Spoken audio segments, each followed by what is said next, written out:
Hey y'all, it's your girl Shirley Miss Jerry. Make sure y'all like, comment, and subscribe to my channel, Williams Us 1969. Y'all welcome in. Listen, before I get started today, this video is about van life. Okay, this is the one thing that I'm really passionate about letting people know things about, because y'all know why?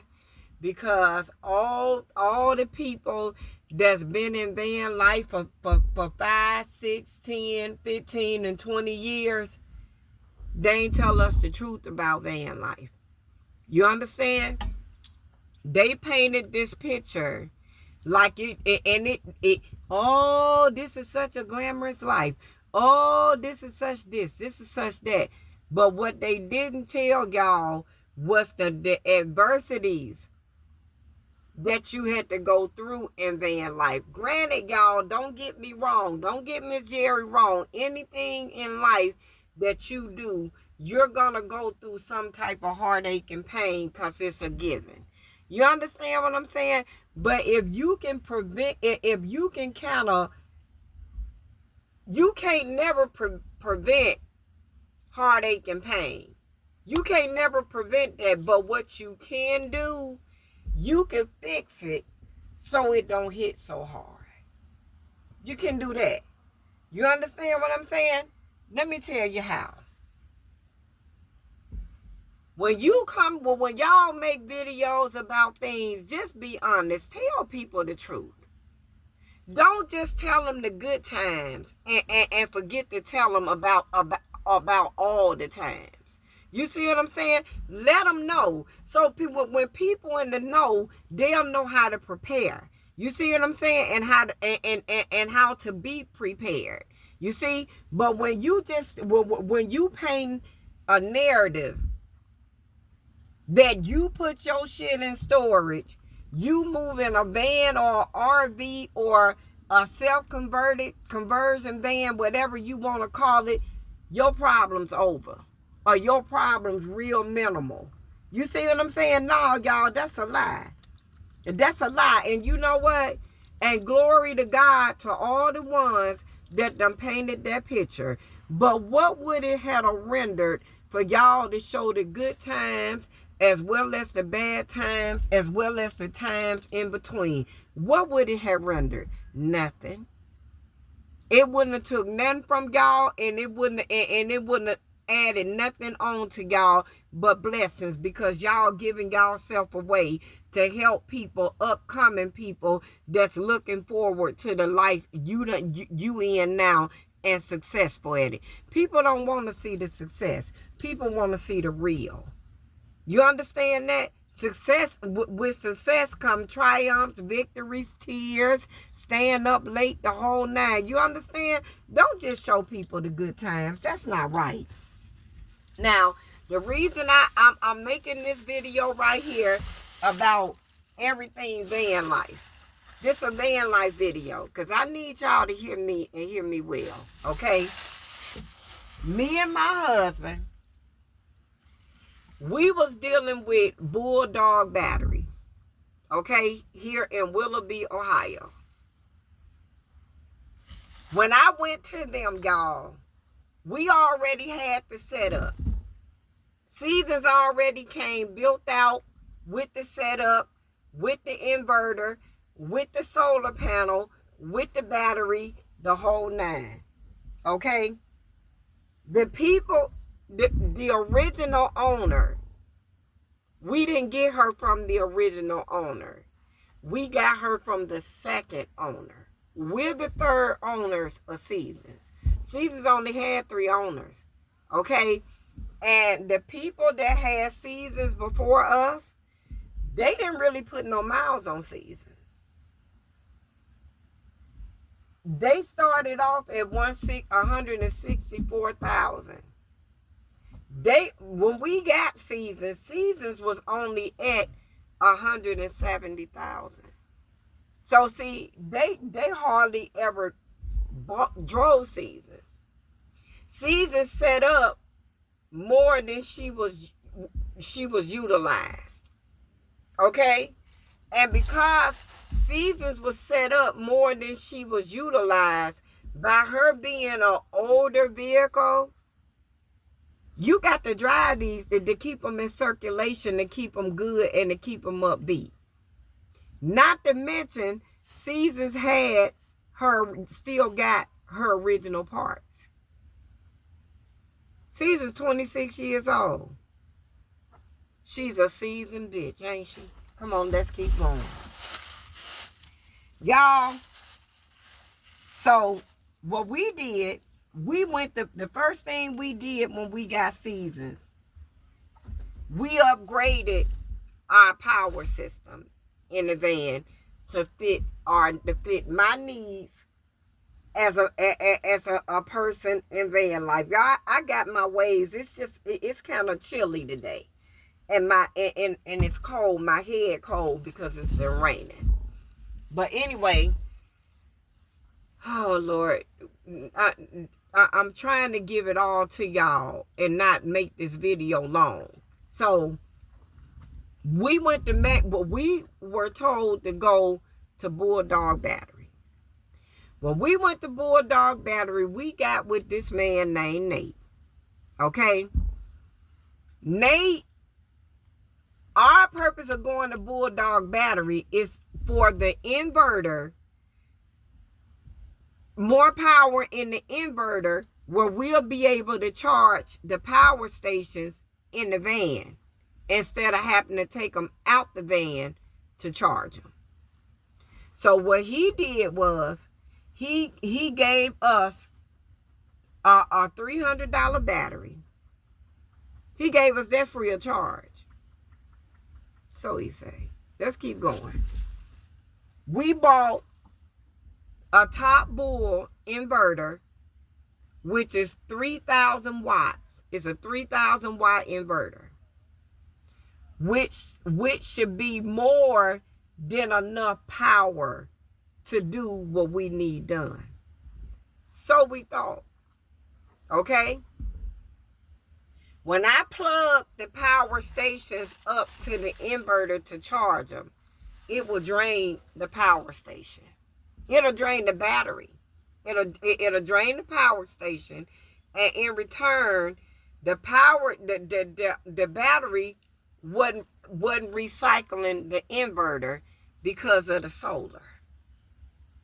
See, one thing worked. The solar sends power to the battery, which then send electricity to the inverter for us to be able to use inside the van, which powers the lights and the max air fan and whatever else we want to power with it, okay? Long story short, when Nate was changing out stuff, he forgot one thing. He forgot to tell me what he was doing and how he was doing it. So therefore, when things happen, I'm left clueless because he never explained to me what he was doing. He took it for granted that I already knew. Some things I did, y'all, I thought I knew enough, but I come to find out you could never know enough. That's just like with Christianity. You could think you got it in the bag. You could think you know the Lord and what the Lord want of you and how you supposed to do it, the whole nine, and then life happens. Then when life happens, you realize, damn, I didn't know anything at all. That's the way it is with this inverter and this solar and this battery. So, okay. We were doing good until the rain came. When you have cloudy days and your inverter only got two power squares on it, what they don't tell you is you're supposed to turn your inverter off and start using your power stations. So you can reserve what little power you do have left in your van until a sunny day come out. Then when a sunny day come out, your inverter, your battery still got just enough charge on it to kickstart the solar, to keep the power going from the solar to the battery, and the battery in exchange sending it to the inverter. He forgot to tell me that. Now, did he do it on purpose? I don't know. Because people are a little shady out here now, y'all. Because everybody want money. Everybody in everybody's pockets. Why that is, I don't know. But everybody in everybody's pockets. Let's keep going. So now, here I am. I'm at a cloudy day. I gets up this morning. I had already had the 2 Ego Flows charged. I had them charged. Some just told me to charge them this weekend when I went into Planet Fitness to take my shower. I took them with me Friday morning and I charged them up. So I already had them charged. So when I got up this morning, I'm down to 1 red block left from last night. It's been cloudy for the past 3 days. 2 days, I'm sorry. Today and yesterday and today. It's been rainy and it's been cloudy. Okay? Because he didn't tell me, when you get to your last block, shut your inverter off and start using your power stations so it can be just enough power left in the battery where when the solar send to the battery can automatically kickstart and send the power back to the inverter. He didn't tell me to do that, y'all. So I kept monitoring my controller. My controller flashing the battery light with a frowny face, letting me know your battery is too low. The solar let me see that, hey, I'm trying to get the battery some power, but she ain't trying to accept it. So when I got up this morning and it beeped, I started studying when I got up at 5:30. Study to show yourself approved means study. When you, knowledge is power, y'all. When you know things, can't nobody take advantage of you. Because I think that's what Nate was really trying to do. Because he gonna take, wait, I'm going to get to him. Let me finish explaining this because I need all of my 50 plus to know what I'm talking about, okay? So, when I studied, I asked AI because of my solar. I started with my controller. And I asked AI, I said, is my solar panel gonna be able to send power to my battery if my battery is completely dead? It said no. So when it told me no, I called Mr. Jerry. I kept studying and I called Mr. Jerry. I said, babe, I said, and y'all, I got a refrigerator full of food. I just went shopping Saturday, so I ain't got to be eating in these restaurants. Y'all see how the devil work? But he a whole ass liar, because guess what? When the inverter was beeping, I had 2 power stations still already charged. For some strange reason, I listen. I hear. Y'all hear me? So when it beeped, I was able to put my my refrigerator on one of the EcoFlows because I already had it charged up. Okay? Then, why that one, what I do, I let it get halfway, y'all. I called my dad. After I finished studying, I said, Dad, first I called Jerry. I said, babe, I said, call Nate and ask him, what amp power station do we need to charge this battery? What is the amp charging station? So he told my husband. I went to Walmart and bought a battery charger, 12 volt with 50 amps. The highest it go is up to 50 amps. And it just so happened to charge the battery up in 2 to 3 hours. It got to be from 16 to 48 amps. And that goes to 50. So we got the right one right there, okay? So my dad, I went to get some work done on seasons today because we trying to leave and move on to the next state. Because you cannot be in the north and trying to power your house off of solar. You have to be in the sun. Now, had we been in one of the sunny states, it wouldn't have never went down. It would have constantly been recharging. But because we're still in Ohio, and see, Ohio getting ready to change. Fall is here. You see? So this about to be a problem for us. So I called my dad, and I went and got the power station.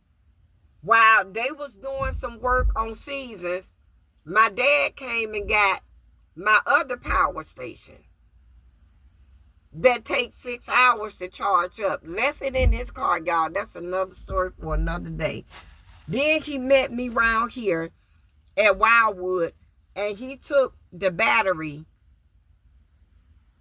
out of the back that charged up everything and took it to his house and put it on my battery charger that I bought.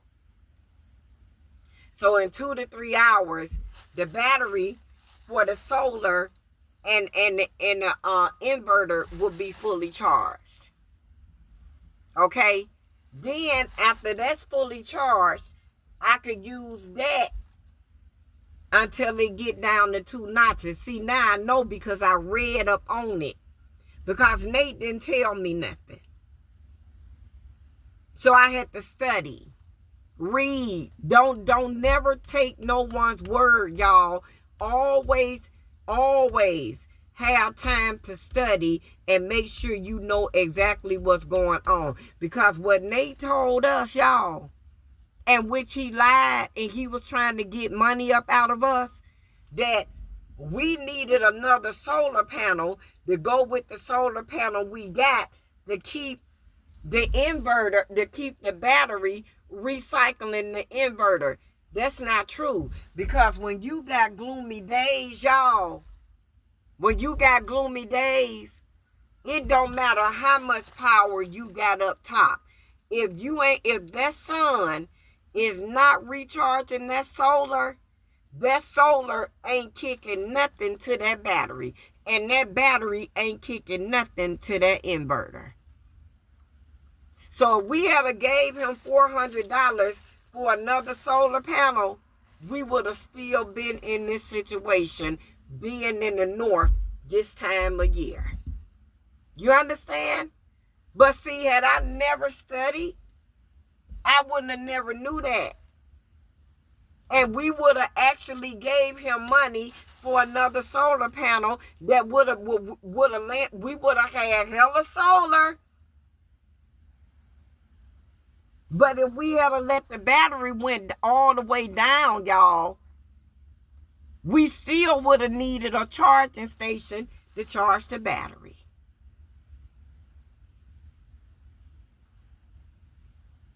My my suggestion to anybody that's 50 and older, keep you 1 or 2 power stations for backup. Just keep you especially if you're in a state and you're doing van life and all it does is rain at a certain time of the year, or it snows. You're going to need these power stations to keep any form of life going. Because even though that battery, my battery is wasn't fully drained, it was only giving out enough energy to burn the max fan and keep the lights on. But what about my food in my refrigerator? That's where your power stations come in at. Now, y'all, it ain't going to be no sun back around here until Saturday and Sunday, according to the weather. Saturday and Sunday. So when my dad bring me my other power station, I have 2 power stations set over to the side that's fully charged. You see? So when my battery come back fully charged, I can turn my inverter back on. But when my inverter gets to them last 2 little batteries, I can cut it off. So when the sun come back out and it kicks on to the solar can in exchange send the power to the battery. And because the battery won't be so low, it's going to grab it and it's going to start recycling itself and charging back up. And I'm going to see it on my inverter. So y'all, my thing to y'all, anybody that's 50 and older, buy you 1 or 2 charging stations. Invest in that. Even though you got solar, even though you got an inverter, if you're not going to stay in somewhere like Florida, Alabama, Texas, Atlanta, North Carolina, none of those states where it's hot, Las Vegas, California, you need to be investing in you 2 power stations, at least 2, because you gonna need them. Because one thing they don't tell you, these refrigerators, these little car refrigerators, they burn a lot of energy. And even though it's just 12 volts, it burns a lot of energy, y'all. To the point that it will drain your battery if you got it stuck in there and ain't got your car turned on. I done been through that too. Study, y'all. Through all things, acknowledge God first. Then study. Don't put your knowledge in nobody's hands. Put the know-how in your hand. So guess what? Now, like I told my husband, that battery charger got to be charged, got to be plugged in. Babe, you cannot take a battery charger into Burger King with a big battery and they let you sit there and do that. They're not going to do that. No restaurant is going to do that. So just like I told my husband, I'm taking the battery charger back because it's a waste of money. It's a waste of money, y'all. And what we're going to do, every state I go in, from now on, we're just going to locate us a place that charge car batteries. That's it. That's another cost that we were unaware of. Because present and former van lifers, they want to show you the good times. You understand that van life is good. Van life is peaceful. But van life come with with its issues. And not only that, period. There's no way around it. It ain't. Stack up you a little nest egg. So when dark days come, you can shake it off and keep it moving. Y'all, it's your girl Shirley, Miss Jerry. Make sure y'all like, comment, and subscribe to my channel. If y'all have any questions about van life, don't hesitate to ask me. Because I'm on a real journey. And it don't render nothing for me to tell y'all about my real struggles and my real triumphs and victories in van life. Will I trade van life for a brick and mortar? Because the peace of mind you get when everything going good only comes from the Lord, and it's priceless. Bye, y'all. Bye.